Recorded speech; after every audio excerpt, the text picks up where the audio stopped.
রব্বুল আলামিন জমিনের মানুষদেরকে ডেকে ডেকে ডাক দেয়া বলেন, রে জমিনবাসীরা শুনে নাও, জেনে নাও, আমি রব্বুল আলামিন ঘোষণা করে দিলাম, দুনিয়ার জমিনের যেই বান্দাগুলো আমি আল্লাহ পাক রব্বুল আলামিনকে পাওয়ার জন্য এক বিঘত পরিমাণ আগে আসবে, আল্লাহ বলেন তাকাররাবতু মিনহুমা, আমি কুদরতের মালিক, আমি আল্লাহ ওই বান্দাগুলার দিকে আগা যাব এক হাত পরিমাণ। চিল্লায় পড়েন সুবহানাল্লাহ। শুধু তাই নয়, শুধু তাই নয়, আমার আল্লাহ পাক রব্বুল আলামিন ঘোষণা করেন, ইন তাকাররাবা মিন্নি বান তাকাররাবতু মিনহু যিরাআ, বান্দা যদি আমি আল্লাহকে পাওয়ার জন্য আগায় আসে, বান্দা যদি আগায় আসে, আল্লাহ বলেন কোনাবাড়ি গ্রামের মানুষগুলো যারা এখনো তাস্তলে বসে আছে, তারা যদি আগায় আসে আল্লাহকে পাওয়ার জন্য, আল্লাহ বলেন কোরআনের মজলিসে আসবে আর বসবে, আমি আল্লাহ পাক রব্বুল আলামিন ওই বান্দাগুলার দিকে আমার কুদরত নিয়ে আগা যায়। আল্লাহ বলেন ওই বান্দাগুলার দিকে আমি আল্লাহ পাক রব্বুল আলামিন এক গজ পরিমাণ আমার কুদরতের রহমত নিয়ে আগা যায়। সুবহানাল্লাহ। শুধু তাই নয়, শুধু তাই নয়, আমার রব্বুল আলামিন বলেন, ইন তাকাররাবা মিন্নি ইন আতানি ইয়ামশি, দুনিয়ার জমিনের বান্দাগুলো যদি আমি আল্লাহ পাক রব্বুল আলামিনের দিকে আগা আসে, বান্দা যদি আসবার সময়ে হেঁটে হেঁটে আসে, আল্লাহ পাক রব্বুল আলামিন বলেন আতাইতুহু হারওয়ালাতান, আমি কুদরতের মালিক, আমি আল্লাহ আমার অপার কুদরত নিয়ে ওই বান্দাগুলোর দিকে আগা যায়, আমার কুদরতি ভাবে দৌড়ায়া দৌড়ায়া। চিল্লায়া পড়ুন আল্লাহু আকবার। সম্মানিত হাজিরিন, এই জন্য কোরআনের মজলিস, দামি মজলিস কায়েম হয়ে গেছে। এখনো যারা কোরআনের মজলিসে আসতে পারে নাই, আমি বলবো এদের মতো কপাল পোড়া কোনাবাড়ি গ্রামে আর কেউ নাই, কারণ কোরআনের এতটা দাম, এতটা দাম। আমার আগের বক্তা বলছিলেন, আল্লাহ নবী বলেন, মান জাআলাল কুরআন আমামাহু, যেই ব্যক্তি কোরআনকে তার নেতা বানাবে, যেই ব্যক্তি কোরআনকে তার অগ্রে রাখবে, সামনে রাখবে, যেই ব্যক্তি কোরআনের অনুসরণ অনুকরণ করবে, যেই ব্যক্তি কোরআনের সমস্ত বিধান ফলো করবে, যে ব্যক্তি কোরআনকে তার নেতা বানাবে, আল্লাহর হাবিব বলেন, কোরআনকে যদি তার সামনে রেখে দেওয়া হয়, কোরআন যদি সে নেতৃত্ব মেনে নেয়, কোরআনকে যদি তার লিডার বানিয়ে নেয়, কোরআন তাকে ডানেও নেবে না, বামেও নেবে না। আল্লাহর হাবিব বলেন, কাদাহু ইলাল জান্নাহ, এ কোরআন তাকে টেনে টেনে সরাসরি আল্লাহর জান্নাতে পৌঁছে দেবে। চিল্লায় পড়ুন সুবহানাল্লাহ। আর রাসূল একবার বলেন না সুবহানাল্লাহ।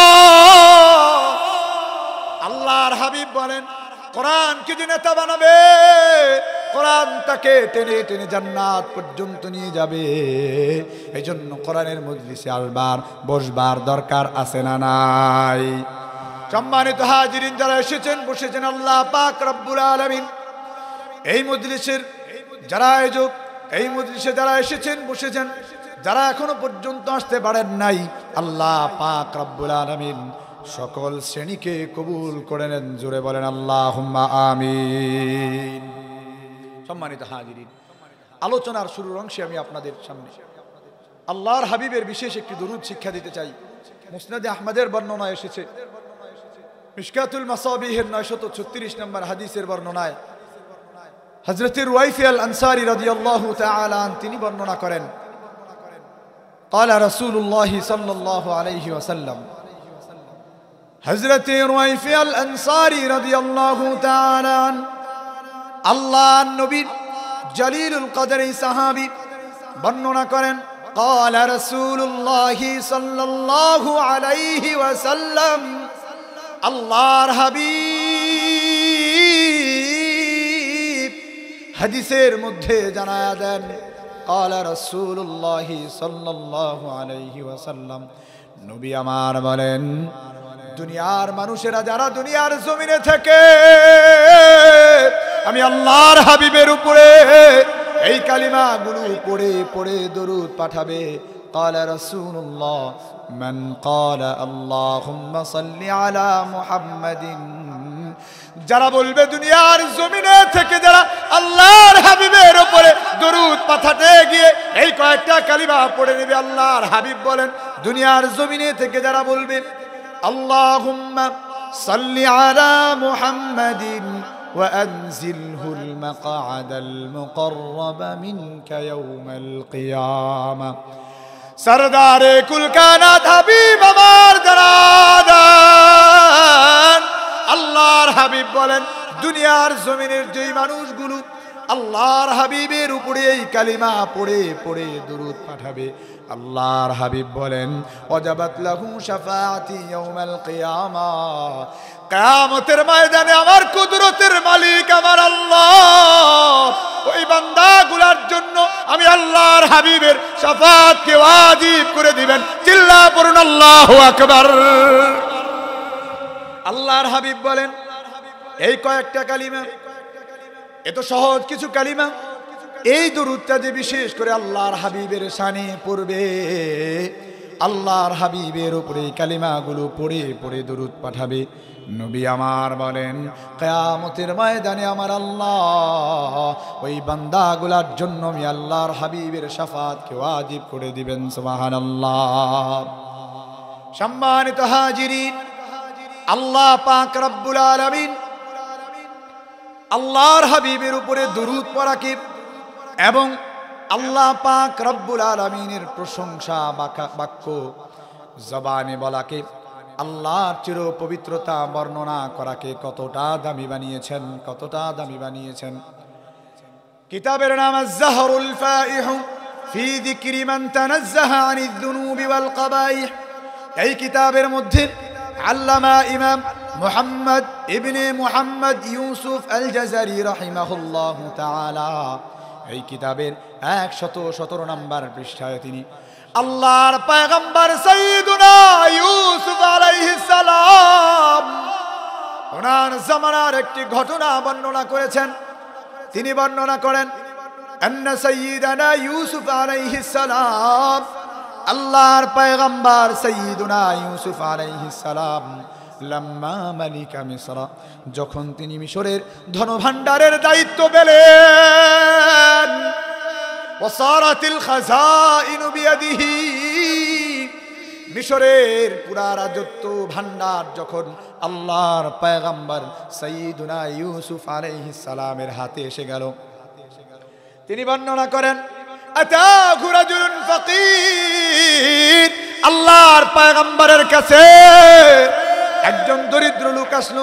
আসবার পরে আল্লাহর পয়গম্বরের সামনে দাঁড়ায়া ডেকে ডেকে ডাক দিয়া বলে, আল্লাহর পয়গম্বর ইউসুফ আলাইহিস সালাম আতিনি মিম্মা আতাকাল্লাহ, আপনার আল্লাহ আপনাকে যতটা দান করেছেন তা থেকে আপনি আমাকে দান করেন।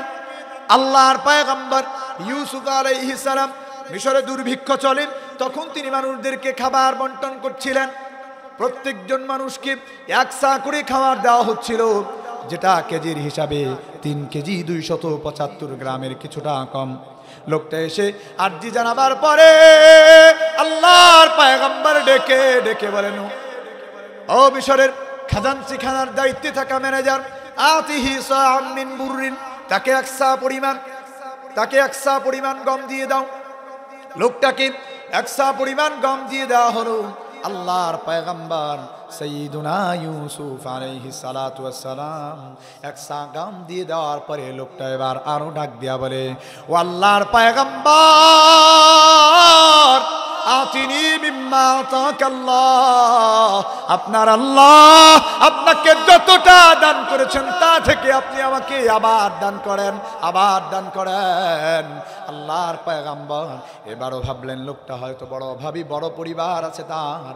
এ ভাবির কথা ভেবে আল্লাহর পয়গম্বর তাকে আর এক সা পরিমাণ দিয়ে দেওয়ার জন্য আদেশ করলেন। তাকে আর এক সা পরিমাণ দিয়ে দেওয়া হয়, 6 কেজির উপরে তাকে দিয়ে দেওয়া হয়। লোকটা আবার ডেকে ডেকে বলে, আল্লাহর পয়গম্বর আতিনি মিম্মা আতাকাল্লাহ, আপনি আমাকে আরো দেন, আপনি আমাকে আরো দান করেন।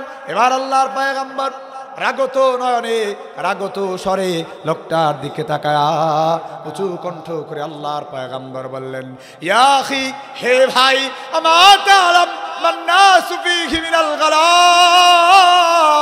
তুমি কি জানো না মিশরের মানুষগুলো কেমন দুর্ভিক্ষের মধ্যে দিন কাটায়? মিশরের মানুষগুলোর খাবার নাই, তুমি কেন বারবার বারবার করে আমার কাছে চাও? লোকটা আবার আল্লাহর পয়গম্বরের এই রাগত কণ্ঠের কথাটা শুনিয়া মর্মাহত হয়ে যায়। লোকটা এবার আল্লাহর পয়গম্বরের সামনে এবার মাথাটাকে নিচু করে দেয়। আল্লাহর পয়গম্বর যখন জিজ্ঞাসা করলেন, হে ভাই, তুমি কি জানো না মিশরের মানুষগুলো কেমন দুর্ভিক্ষের মধ্যে দিন কাটায়? কেন তুমি বারবার বারবার করে আমার কাছে চাও?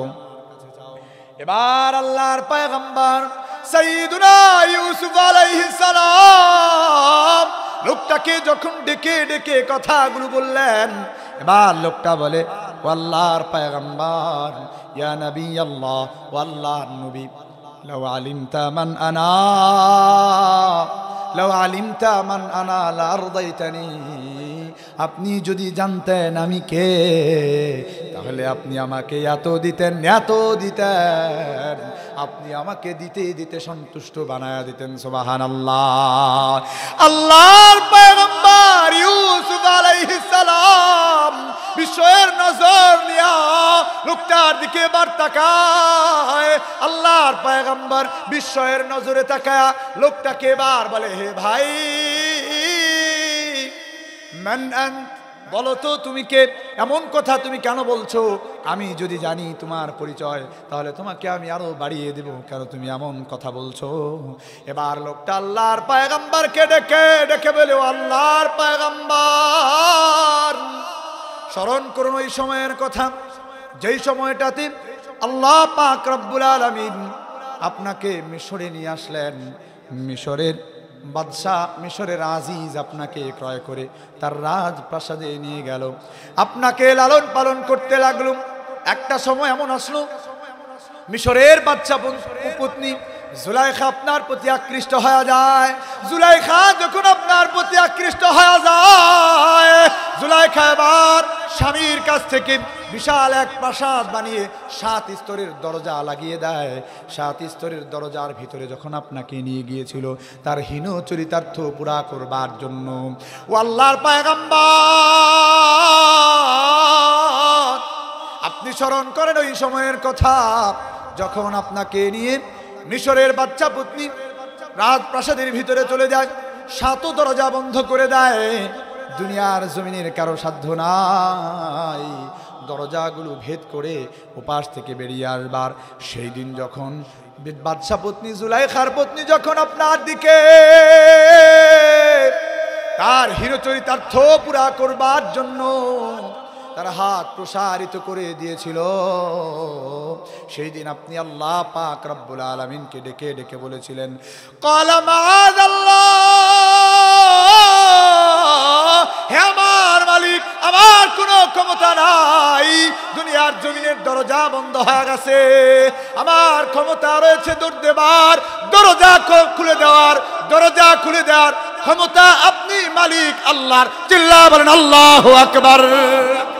আল্লাহ পাক রব্বুল আলামিনকে ডেকে ডেকে সেদিন আপনি বলেছিলেন, ওগো আল্লাহ, দরজা বন্ধ হয়ে গেছে, দরজা খুলবার কোনো ক্ষমতা আমার নাই, দৌড় দেওয়ার ক্ষমতা রয়েছে আমার, দরজা খুলে দেওয়ার ক্ষমতা মালিক আপনি আল্লাহর।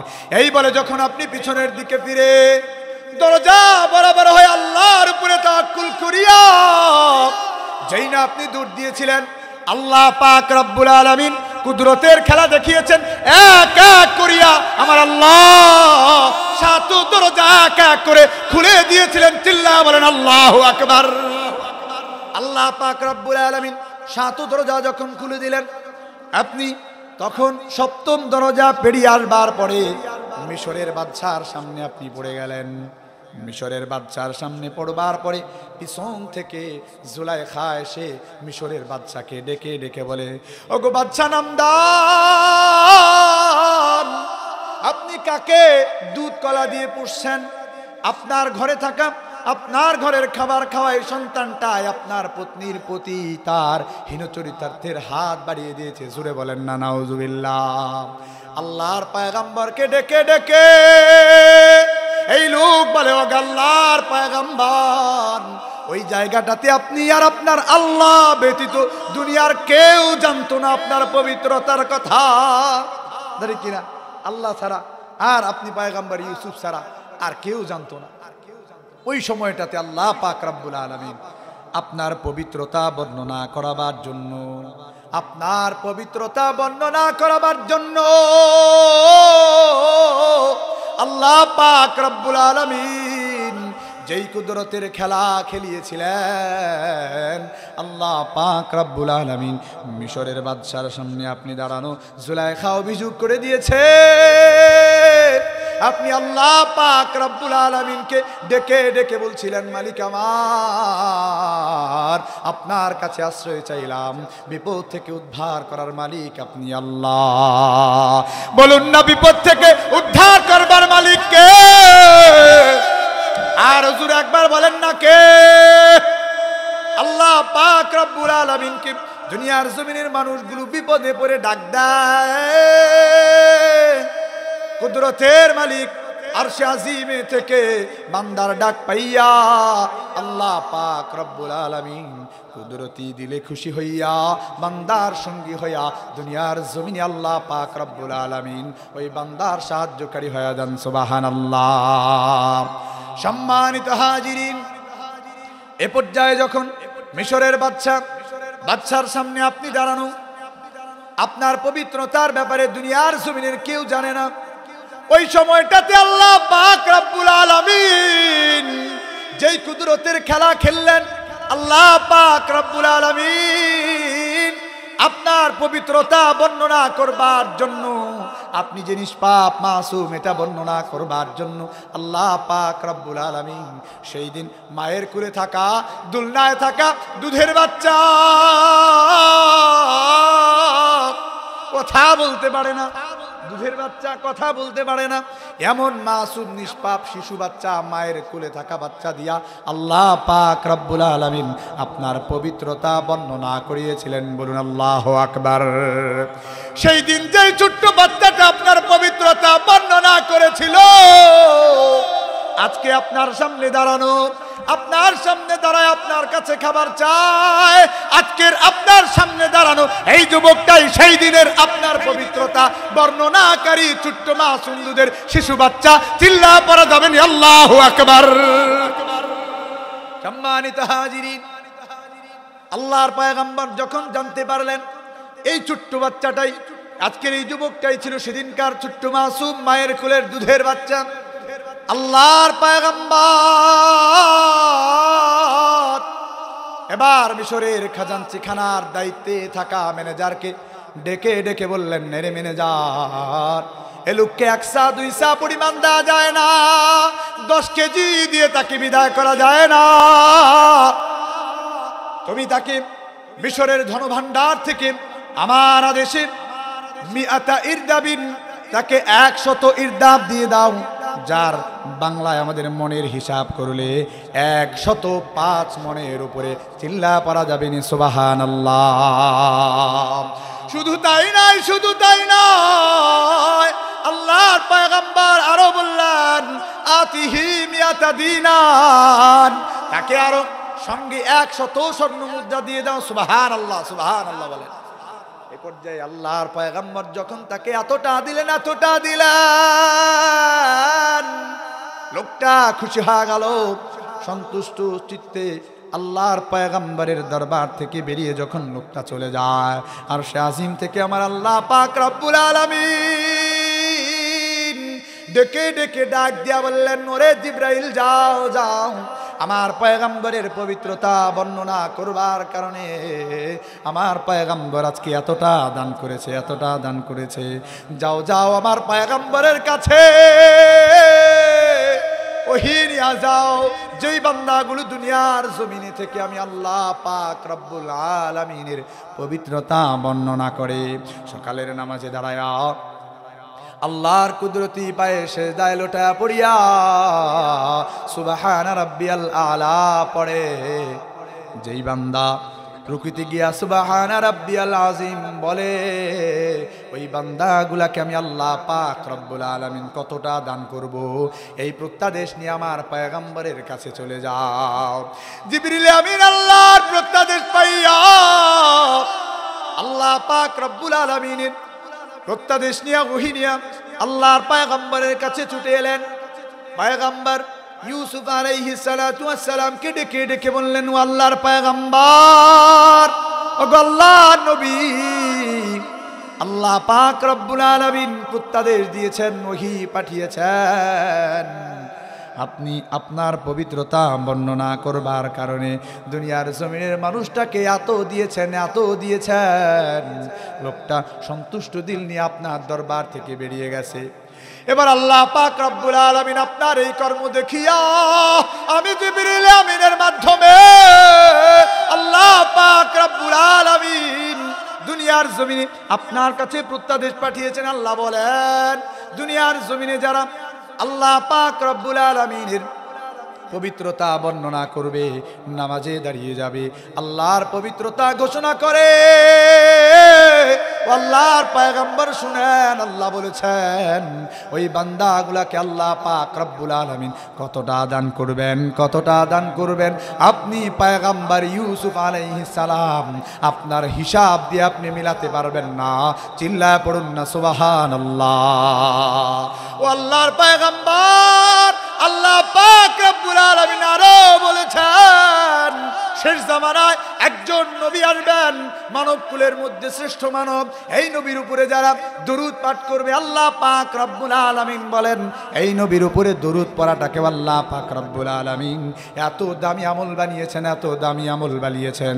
ওই দরুদ পড়বার কারণে আল্লাহ পাক রব্বুল আলামিন দুনিয়ার জমিনের বান্দাগুলাকে কতটা দান করবেন, কতটা দান করবেন, আপনি পয়গম্বর ইউসুফ আলাইহিস সালাম আপনি কল্পনাও করতে পারেন না। চিল্লা বলেন সুবহানাল্লাহ। এই জন্য মুহতারাম হাজিরিন, সর্ব অবস্থায় আল্লাহর হাবিব সাল্লাল্লাহু আলাইহি ওয়াসাল্লামের দরুদ পাঠ করা চাই, আল্লাহ পাক রব্বুল আলামিনের প্রশংসা বাক্য পাঠ করা চাই। সুবহানাল্লাহ, সুবহান রাব্বিয়াল আযীম, সুবহান রাব্বিয়াল আলা। চিরপবিত্র আমার মহান মালিক, এই মালিকের মতো জমিনে আর কোনো সত্তা নাই।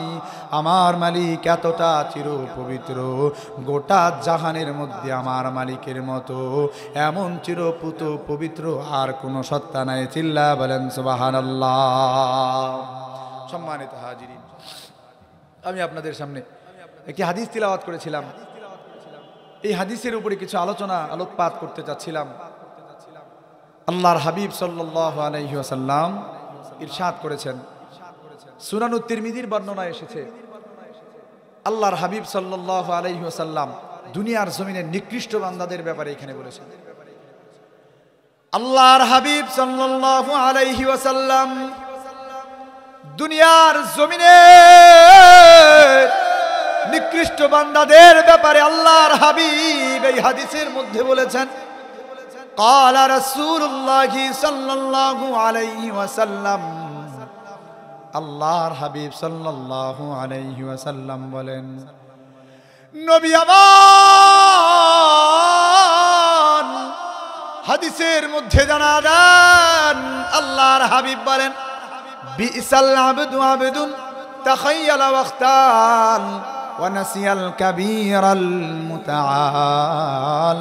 আল্লাহর হাবিব সাল্লাল্লাহু আলাইহি ওয়াসাল্লাম বলেন, দুনিয়ার জমিনের সবচাইতে নিকৃষ্ট মানুষ, দুনিয়ার মানুষ শুনে নাও, বিসাল আবদু আবদুন তাখায়্যালা ওয়াখতাল ওয়া নাসিয়াল কাবীরাল মুতাআল। নবী আমার বলেন, দুনিয়ার জমিনের নিকৃষ্ট মানুষ হলো ওরা যারা তাখায়্যালা, অহংকার প্রদর্শন করে, বড়ত্ব দেখায়, আল্লাহ পাক রব্বুল আলামিনের কথা ভুলে যায়। ওয়া নাসিয়াল কাবীরাল আ'লা, আল্লাহ পাক রব্বুল আলামিনের কথা ভুলে গিয়ে দুনিয়ার জমিনে যারা অহংকার করে ঘুরে বেড়ায়। নবী আমার হাদিসের মধ্যে যারা তাকাব্বুরি করে, যারা আল্লাহকে ভুলে যায়, ওয়া নাসিয়াল কাবীরাল মুতাআল, যারা মহান মালিক আল্লাহ পাক রব্বুল আলামিনকে ভুলে যায়, অহংকার প্রদর্শন করে, এই মানুষগুলো হলো দুনিয়ার জমিনের নিকৃষ্ট মানুষ। এই মানুষদের মতো নিকৃষ্ট মানুষ আর দুনিয়ার জমিনে নাই। উদাহরণত সহিহ বুখারীর মধ্যে বর্ণিত হয়েছে, 3668 নম্বর হাদিসের বর্ণনা এসেছে, দুনিয়ার জমিনে আল্লাহ পাক রব্বুল আলামিন আপনার আমার হাবিবকে গোটা জমিনের জন্য আল্লাহ তাআলা রহমতের নবী বানায়া পাঠাইছেন। আল্লাহ পাক রব্বুল আলামিন বলেন, সূরা আল আম্বিয়া ইরশাদ করেন, ওমা আরসালনাকা ইল্লা রাহমাতাল লিল আলামিন। আল্লাহ পাক রব্বুল আলামিন বলেন, দুনিয়ার মানুষ শুনে নাও, জেনে নাও, আমি আমার হাবিবকে এতটা দামি বানিয়েছি, এতটা দামি বানিয়েছি, গোটা জমিনের মধ্যে আমার হাবিবকে আমি আল্লাহ পাক রব্বুল আলামিন দয়ার নবী, মায়ার নবী বানিয়ে দুনিয়ার জমিনে পাঠিয়েছি। সুবহানাল্লাহ।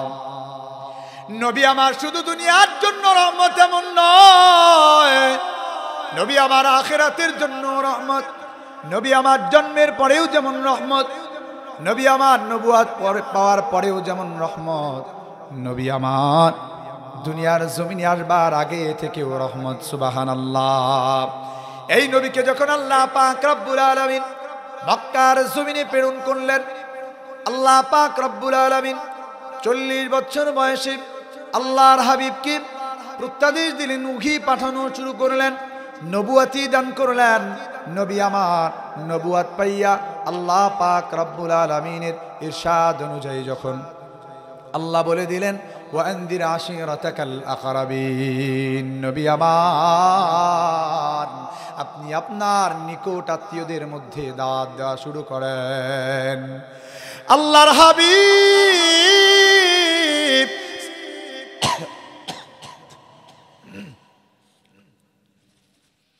সরদারে কুল কায়নাত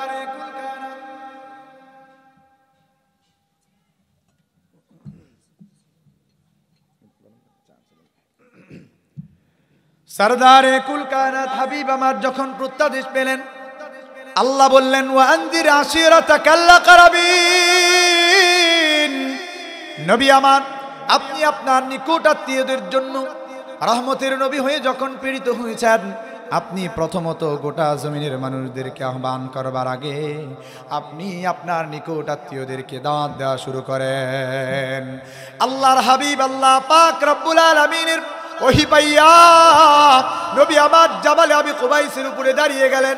আল্লাহর হাবিব যেই না জাবালে আবি কুবাইসের উপরে দাঁড়িয়ে গোটা জমিনের মানুষদেরকে আহ্বান করতে লাগলেন। মক্কার আরবের মানুষজন যখন আল্লাহর হাবিবের আহ্বান শুনল, মক্কার জমিনের মানুষগুলো আব্দুল্লাহর বেটা মোহাম্মদ কি বলবে এটা শুনবার জন্য আগায় আসলো। নবী আমার যখন জাবালে আবি কুবাইসের উপরে দাঁড়াইয়া মক্কার জমিনের মানুষগুলাকে ডেকে ডেকে আল্লাহর হাবিব বলতে লাগলেন, হে আরবের মানুষেরা শুনো, আমি যদি বলি পাহাড়ের ওই পানি আছে, তোমরা কি বিশ্বাস করবা? আল্লাহর হাবিবের এই কথা শুনবার পরে বিনা বাক্যে এক বাক্যে সকলে জবাব দিল, হ্যাঁ মুহাম্মদ, তুমি তো এতদিন পর্যন্ত আমাদের কাছে কোনো মিথ্যা কথা বলো নাই। মুহাম্মদ, তুমি যদি বলো পাহাড়ের ওই পাশে শত্রু বাহিনী আছে, আমরা বিশ্বাস করতে বাধ্য, কেননা তুমি আমানতদার, তোমার কথা একটাও মিথ্যা প্রতিপন্ন হয় নাই। আল্লাহর হাবিব এবার বললেন, আমার কথা যদি তোমরা বিশ্বাস করেই থাকো, তবে আমি আল্লাহ পাক রব্বুল আলামিন, গোটা জমিনের জন্য যিনি রব, গোটা জমিনের যিনি মালিক, তার পক্ষ থেকে আমি প্রত্যাদেশ পেয়েছি, ওহি পেয়েছি তার পক্ষ থেকে। এবার তার পথে আমি তোমাদেরকে ডাকলাম, এবার তোমরা আমার ডাকে সাড়া দিয়া আল্লাহর কালিমার বাক্য পড়ো, কুলু লা ইলাহা ইল্লাল্লাহ। আল্লাহর হাবিব জমিনের মানুষগুলাকে ডেকে ডেকে বললেন, রে আরবের মানুষেরা, তোমরা কালিমা পড়ে নাও, কালিমা পড়ে নাও, বলো লা ইলাহা ইল্লাল্লাহ। তাকাব্বুরি করলো, তাকাব্বুরি করলো। সবার প্রথম আবু লাহাব ডেকে ডেকে বলেন, তাব্বাল্লাকা ইয়া মুহাম্মদ, হে মুহাম্মদ তোমার ধ্বংস হোক, বলুন নাউযুবিল্লাহ। আলিহাযা জামাতানা, এই কারণেই কি তুমি আমাদের এখানে জমা করেছো? আমাদের লাত মানাত আর উজ্জাকে লাথি মেরে ছুঁড়ে ফেলে দিতে তুমি বলছো, এক খোদায় বিশ্বাস হতে বলছো, এ কারণেই কি তুমি আমাদেরকে এখানে জমা করেছো? আল্লাহর হাবিবের কথা মানলো না, মানলো না, বরঞ্চ আল্লাহর নবীর জন্য বদদুয়া করে। আমার আল্লাহ পাক রব্বুল আলামিন নবীর শানে এই আবু লাহাবের বদদুয়াকে আল্লাহ পাক রব্বুল আলামিন বরদাস্ত করতে পারেন নাই, বরদাস্ত করতে পারেন নাই। আল্লাহ পাক রব্বুল আলামিন সূরা নাজিল করে দিলেন, কারণ আল্লাহ পাক রব্বুল আলামিন বলে দিলেন, তাব্বাত ইয়াদা আবি লাহাবিন ওয়া তাব মা আগনা আনহু মালুহু ওয়া মা কাসাব। আল্লাহ পাক রব্বুল আলামিন কোরআনের মধ্যে আয়াত নাজিল করে দিলেন, আবু লাহাবের হাত ধ্বংস, আবু লাহাব ধ্বংস, আবু লাহাবের পরিবার ধ্বংস, আবু লাহাবের স্ত্রী পর্যন্ত ধ্বংস, গোটা আবু লাহাবের পরিবারকে আমি ধ্বংসপ্রাপ্ত ঘোষণা করলাম। আল্লাহ পাক রব্বুল আলামিন জমিনের মধ্যে আবু লাহাবকে অভিশপ্ত বলে ঘোষণা করে দিলেন। কেননা আবু লাহাব প্রথমত অহংকার করলো, তাকাব্বুরি করলো। নবী আমার মক্কার জমিনে যখন থাকেন, কতটা নবীর উপরে নির্যাতন করলো মক্কার কাফেরেরা। আল্লাহর উপরে তাকাব্বুরি করিয়া আল্লাহ পাক রব্বুল আলামিন কি ভুলে গিয়া, আল্লাহর দাসত্ব মানিয়া না লইয়া নবীজি যখন আল্লাহ পাক রব্বুল আলামিনের কালিমার দাওয়াত দেন, নবী আলাইহিস সালামের উপরে কতটা নির্যাতন করলো। এই জন্য মুফাসসিরিনে কেরাম লেখেন, জমিনের মধ্যে যত মুতাকাব্বির, যত নিকৃষ্ট বান্দা আসবে, এদের মধ্যে ওই জামানার আবু লাহাব, ওই জামানার আবু জাহাল, উতবা, শাইবা, উকবা ইবনে আবু মুআইদ, এরা হলো গোটা জমিনের মধ্যে সবচাইতে নিকৃষ্টতম বান্দা। নবীজির উপরে তারা এতটা নির্যাতনের স্টিম রুলার চালায়। আল্লাহর হাবিব মক্কার জমিনে অপ্রকাশ্যে নামাজ পড়তে লাগলেন, গোপনে গোপনে নামাজ পড়েন। নবী আমার একবার সংকল্প করলেন, কাবা চত্বরে গিয়ে নামাজ পড়ব, কাবার প্রান্তরে গিয়ে নামাজে দাঁড়া যাব, আল্লাহর কুদরতি পায়ে কাবার সামনে সিজদা লাগাবো। আল্লাহর হাবিব এই মনোসংকল্প নিয়ে কাবা চত্বরের দিকে বেরিয়ে গেলেন। হযরতে আমর ইবনুল আস রাদিয়াল্লাহু তাআলা, আব্দুল্লাহ ইবনে আমর ইবনুল আস রাদিয়াল্লাহু তাআলা বর্ণনা করেন, আমি একবার জিজ্ঞাসা করলাম আল্লাহর নবীর জালিলুল কদর সাহাবীকে, আল্লাহর হাবিবের এক সাহাবীকে আমি জিজ্ঞাসা করলাম, এরে আল্লাহর নবীর জালিলুল কদর সাহাবী, তুমি কি বলতে পারো, সংবাদ দিতে পারো, বিয়াসাদ্দি শাইইন সানাহুল মুশরিকুনা বিন নবী সাল্লাল্লাহু আলাইহি ওয়াসাল্লাম, আল্লাহর নবীর উপরে যত নির্যাতন ছিল, এই নির্যাতনগুলোর মধ্যে সবচাইতে বড় নির্যাতন কোনটি? আল্লাহর হাবিবের উপরে যত নির্যাতন হয়েছে, এই নির্যাতনগুলোর মধ্যে সবচাইতে বড় নির্যাতন কোনটি তুমি কি বলতে পারো?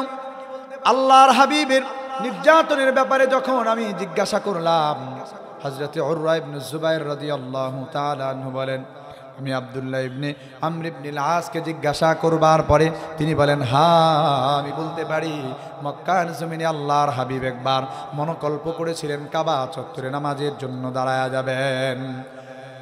গোটা জমিনের মানুষ আল্লাহর হাবিবের এই নির্যাতনের কথা হযরতে আব্দুল্লাহ ইবনে উরওয়া উনি বর্ণনা করেছেন, উনি জানিয়ে দিয়েছেন আল্লাহর হাবিবের উপরে কতটা নির্যাতন ছিল, নির্যাতন স্টিমরোলার কেমন চলেছে। আব্দুল্লাহ ইবনে আমর ইবনুল আস রাদিয়াল্লাহু তাআলা আনহুকে যখন আমি জিজ্ঞাসা করলাম, উরওয়া ইবনে জুবাইর বলেন, হ্যাঁ আমি বলতে পারি। এবার আল্লাহর হাবিবের নির্যাতনের কথা উরওয়া ইবনে জুবাইর রাদিয়াল্লাহু তাআলা আনহুর প্রশ্নের জবাবে আব্দুল্লাহ ইবনে আমর ইবনুল আস রাদিয়াল্লাহু তাআলা তিনি বর্ণনা করতে লাগলেন, নবী আমার একবার একদা আল্লাহর হাবিব সাল্লাল্লাহু আলাইহি ওয়াসাল্লাম an-নবী ইউসাল্লি ফি ফিনাইল কাবা, কাবা চত্বরে আল্লাহর নবী নামাজ পড়বার জন্য দাঁড়িয়ে গেলেন। সহিহ বুখারীর বর্ণনা, আল্লাহর নবী যেই না কাবা চত্বরে নামাজ পড়বার জন্য দাঁড়িয়ে গেলেন, আল্লাহর হাবিব কাবা চত্বরে নামাজে যে দাঁড়িয়েছেন এটা পিছন থেকে তাকিয়ে দেখেছে আবু জাহাল। আবু জাহাল পিছন থেকে তাকিয়া দেখিয়া ঘোষণা করে, কে আছো রে? আব্দুল্লাহর বেটা মুহাম্মদের উপরে নির্যাতন চালাইতে পারবা? মুহাম্মদকে দুনিয়ার জমিন থেকে বিদায় করতে পারবা? নাউজুবিল্লাহ, নাউজুবিল্লাহ। মুহাম্মদকে জমিন থেকে বিদায় করতে পারবা? কে আছো? দাঁড়াও। উকবা ইবনে আবু মুআইদ আল্লাহর নবীর জানের দুশমন দাঁড়ায় যায় লাফ দিয়া। উকবা ইবনে আবু মুআইদ দাঁড়ায় গিয়া আবু জাহালকে বলে, এ আবু জাহাল, আমি পারবো, আমার জন্য কি পুরস্কারের ঘোষণা করবা? আবু জাহাল এবার পুরস্কারের ঘোষণা করে দেয়। উকবা ইবনে আবু মুআইদ গুটি পায়ে আগায়া যায় কাবা চত্বরের দিকে। নবী আমার আল্লাহ পাক রব্বুল আলামিনের কুদরতি পায়ের সামনে দাঁড়ানো। নবী আমার যখন আল্লাহ পাক রব্বুল আলামিনের কুদরতি পায়ের সামনে দাঁড়ানো, আল্লাহর হাবিব আল্লাহ পাক রব্বুল আলামিনের দাসত্ব করবার জন্য দাঁড়িয়ে গেছেন। পিছন থেকে উকবা ইবনে আবু মুআইদ আসিয়া ফাখানাকাহু খানকান শাদীদা, নবী যখন নামাজের মধ্যে দাঁড়ানো, আল্লাহর হাবিবের গলার মধ্যে উকবা ইবনে আবু মুআইতের কাছে থাকা একটা গামছা ছিল, গামছা এটা দিয়া আল্লাহর নবী গর্দান মুবারকের মধ্যে গলার মধ্যে প্যাচ দিয়া দেয়।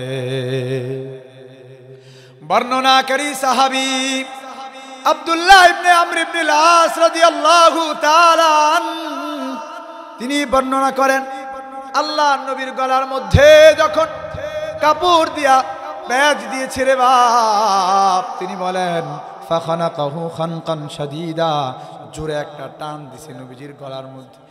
নবীজির গলার মধ্যে কাপড় লাগায়া জোরে, এত জোরে টান দিয়েছে রে বাপ, নবী আমার শ্বাস নিতে পারেন না। বর্ণনাকারী সাহাবী বলেন, আল্লাহ নবীর চোখগুলো যেন চোখের গর্ত থেকে বেরিয়ে আসতে চায়। আল্লাহর হাবিব শ্বাস নিতে পারেন না। বর্ণনাকারী সাহাবী বলেছেন, আল্লাহর নবীর চেহারাটা রক্তিম বর্ণ ধারণ করে। নবী আমার শ্বাস নিতে পারেন না। আল্লাহর হাবিবের গলার মধ্যে এত জোরে টান দিয়েছে, পিছন থেকে তাকিয়ে দেখেছেন হযরতে আবু বকর রাদিয়াল্লাহু তাআলা, হ্যাংলা পাতলা একজন সাহাবী হযরতে আবু বকর দূর থেকে তাকায়া দেখছেন। হযরতে আবু বকর আর সহ্য করতে পারে না। হযরতে আব্দুল্লাহ ইবনে মাসউদ রাদিয়াল্লাহু তাআলা বলেন, ওই সময়টাতে ইসলামের শুরুর যুগ, আমাদের এতটা শক্তিমত্তা ছিল না যে আমরা আগে আগে নবীজিকে উদ্ধার করব। নবীজিকে উদ্ধার করবার মতো ক্ষমতা আমাদের ছিল না, এই জন্য নবীজির পর্যন্ত আমরা যাইতে পারলাম না। কিন্তু আবু বকর দাঁড়ায় নাই, কিন্তু হযরতে আবু বকর দাঁড়ায় নাই। হযরতে আবু বকর দৌড়ায় আসেন আল্লাহ নবী পর্যন্ত আসবার পরে উকবা ইবনে আবু মুয়াইতের কাঁধের মধ্যে ধরিয়া উকবা ইবনে আবু মুয়াইতকে এত দূর একটা টান দিছে জমিনের মধ্যে উকবা ইবনে আবু মুয়াইতরে ফালায়া দিয়া আল্লাহ নবীকে উদ্ধার করে নিয়েছে। সুবহানাল্লাহ। হযরতে আবু বকর ডাক দিয়া বলেন, আরে মক্কার কাফেরেরা, তোমরা কি শুধুমাত্র এই কথাটা বলবার কারণে এই মানুষটাকে দুনিয়ার জমিন থেকে বিদায় করতে চাও? আল্লাহ পাক রব্বুল আলামিন কোরআনের মধ্যে সেই আয়াত দিয়েছেন। হযরতে আবু বকর এবার কোরআনের আয়াত তিলাওয়াত করলেন, আতাকতুলুনা রাজুলান ইয়াকুলা রাব্বি আল্লাহ। তোমরা কি শুধুমাত্র এই কথা বলবার কারণে এই মানুষটাকে দুনিয়ার জমিন থেকে বিদায় করতে চাও? শুধুমাত্র এই কথা বলবার কারণে আমার রব হলেন আল্লাহ। জোরে বলেন না আমাদের রব কে? আর জোরে একবার বলেন না আমাদের রব কে? সেই আল্লাহর কুদরতি পায়ের সামনে যখন সেজদা দেওয়ার জন্য দাঁড়া যাই, কেউ কি আমার গলায় কাপড় পেঁচা ধরে? জোরে কন্যা ধরে? কেউ তো কাপড় পেঁচা ধরে না, এরপরেও নামাজ পড়তে যাই না। সম্মানিত হাজিরিন, আল্লাহর হাবিবের গলার মধ্যে কাপড়ের প্যাচ, নবী আমার শ্বাস নিতে পারেন না, চেহারাটাও রক্তিম বর্ণ ধারণ করেছে। আল্লাহর হাবিব সাল্লাল্লাহু আলাইহি ওয়াসাল্লামকে হযরতে আবু বকর উদ্ধার করে নিলেন। নবী আলাইহিস সালাতু ওয়াস সালামের উপরে নির্যাতনের এমন স্টিম রুলার চালানো হয়েছে। এই জন্য বললাম, আল্লাহর হাবিব সাল্লাল্লাহু আলাইহি ওয়াসাল্লাম হাদিসের মধ্যে বলেছেন, বিসাল আবদু আবদুন তাখায়ালা ওয়াখতাল ওয়া নাসিয়াল কাবীরাল মুতাল। যারা আল্লাহ ভুলে যায়, যারা দুনিয়ার জমিন থেকে নবী ভুলে যায়, যারা অহংকার করে, দুনিয়ার জমিনে যারা দম্ভ ভরে চলে, আল্লাহর হাবিব বলেন ওরাই দুনিয়ার জমিনে, আল্লাহর জমিনে ওরা সর্বনিকৃষ্ট মানুষ। আল্লাহর হাবিব আরো বলেন, বিসাল আবদু আবদুন তাজাব্বারা ওয়া তাদাব ওয়া নাসিয়াল জাব্বারাল আ'লা। আল্লাহর হাবিব বলেন, যারা দুনিয়ার জমিনে দম্ভ ভরিয়া হাঁটে, শুধু তাই নয়, যারা দুনিয়ার জমিনে আল্লাহর যে জব্বার নাম রয়েছে, আল্লাহর এই জব্বার নামের গুণ সিফতকে তারা টেনে টেনে নিজের দিকে নিতে চায়, যারা দুনিয়ার জমিনে জালিম হয়ে যায়, যারা দুনিয়ার জমিনে প্রতাপ দেখাতে চায়, যারা দুনিয়ার জমিনে একটু ক্ষমতা পাইয়া মানুষের উপরে নির্যাতন করে, আল্লাহ পাক রব্বুল আলামিন বলেন, ইন্নাল্লাযীনা কাফারু ওয়া যালামু লাম ইয়াকুনিল্লাহু লিয়াগফিরা লাহুম ওয়ালা লিয়াহদিয়াহুম তারিকা। যারা কুফরি করেছে আর যারা জুলুম করেছে, আমি আল্লাহর অমুক বিধান এটা দুনিয়ার জমিনে ওরা পার পাবে না, ওরা পালানোর মতো পথ খুঁজে পাবে না। চিল্লা বলেন কথা ঠিক কিনা? আমরা গত কিছুদিন আগেই দেখেছি, জুলুম করেছে। আল্লাহ বলেন এই জালিমরা পালানোর মতো পথ খুঁজে পায় না। শেষ পর্যন্ত এমন হয়েছে, রান্না করা খাবার পর্যন্ত খাওয়া যাইতে পারে নাই। চিল্লা বলেন কথা ঠিক কিনা? সম্মানিত হাজিরিন, এজন্য আপনাদের কাছে আহ্বান রাখবো, জুলুম করেন না, জালিম হয়েন না, জালিমদের পদাঙ্ক অনুসরণ করেন না। আল্লাহ পাক রব্বুল আলামিনের কোরআনের আয়াত এটা মনে রাখেন, যারা জুলুম করবে, জালিম হবে, একটা সময় পর্যন্ত আল্লাহ যখন ধরবেন, পালানের মতো পথ খুঁজে পাবে না। চিল্লা বলেন কথা ঠিক কিনা? সম্মানিত হাজিরিন, বলছিলাম নিকৃষ্ট বান্দা কারা? শেষ দুইটা অংশ সংক্ষেপে বলে মোহতারাম প্রধান বক্তা চলে এসেছেন, আমি আমার আলোচনা শেষ করছি। আমি আপনাদেরই সন্তান, আপনারা আমার আলোচনা এই আগেও অনেক শুনেছেন, শেষ করছি। আল্লাহর হাবিব বলেন, বিসাল আবদু আবদুন সাহাওয়ালাহা। যারা দুনিয়ার জমিনে মত্ত হয়ে গেছে, যারা কামাই রুজিতে মত্ত হয়ে গেছে, আল্লাহ চিনে না, নবী চিনে না, মসজিদ আর মাদ্রাসা চিনে না। আল্লাহর হাবিব বলেন, বিসাল আবদু আবদুন সাহাওয়ালাহা ওয়া নাসিয়াল মাকাবির ওয়াল বিলা। কবরে যে যাইতে হবে, হাড় গুড়গুলো যে একেবারে চূর্ণ বিচূর্ণ হবে, এটার কথা যারা মনে রাখে না ওরা দুনিয়ার জমিনে নিকৃষ্ট, ওরা দুনিয়ার জমিনে নিকৃষ্ট। বিসাল আবদু আবদুন আতা ওয়া তাগা ওয়া নাসিয়াল মুবতাদা ওয়াল মুনতাহা। এক ফোঁটা নাপাক পানি থেকে যে আমার সৃষ্টি, এই কথা যারা ভুলে যায় আল্লাহর হাবিব বলেন ওরা হলো দুনিয়ার জমিনের সর্বনিকৃষ্ট মানুষ। আল্লাহ পাক রব্বুল আলামিন আমাদেরকে দুনিয়ার শ্রেষ্ঠ মানুষ হবার তৌফিক দান করেন, নবীজির শ্রেষ্ঠ উম্মত হবার তৌফিক দান করেন। কিয়ামতের ময়দানে আল্লাহর হাবিবের শাফাআতকে কপালে নসিবে মিলায়া দেন। জোরে বলেন না আল্লাহুম্মা আমিন।